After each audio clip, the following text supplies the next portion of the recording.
The Seiko Pogue has come a long way since the 1960s, and although this is clearly a very recent and up-to-date model, it's still incredibly clear where the roots of this watch are and where it has come from. Now, this is a Seiko Prospex, which it wasn't originally in the 60s when it was first released, but that is just one of the many differences between this and the original, and I'd really like to go through those differences and similarities today and show you how this watch has evolved. So the visual differences, we have the X now beneath the Seiko logo because the Pogue is now a Seiko Prospex model. The date window has changed to just the day date, and this bottom dial here, of course, the colour has changed and so have the numbers inside it, but it still has the red hand inside it. The crown is now a lot more pronounced. It was a lot more discreet in the original. The buttons on the side are slightly different. They're a little bit more like the usual buttons you would see on a chronograph watch. The indices between the hour markers are different. There aren't actually any on the orange part of the dial on the new Prospex.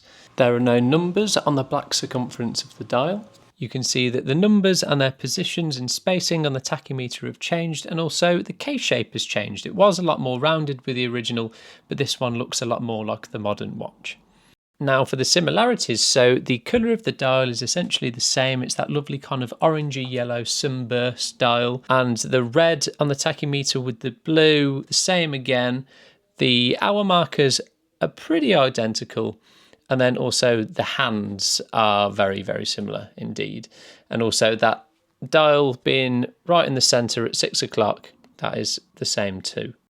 So there it is, a lovely modern take on a Seiko classic, using and recycling that same design language but updating it for the modern and the present day, and it wears so nicely. The bracelet is beautiful, it's really nicely weighted, and as with all Seiko products, the quality just feels immense, especially for the value.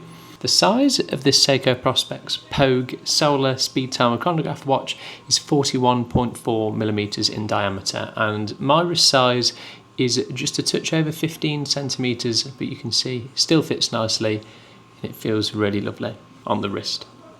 But that's it for this video. Keep your eyes peeled for our next one, and I'll see you very soon to talk about more watches.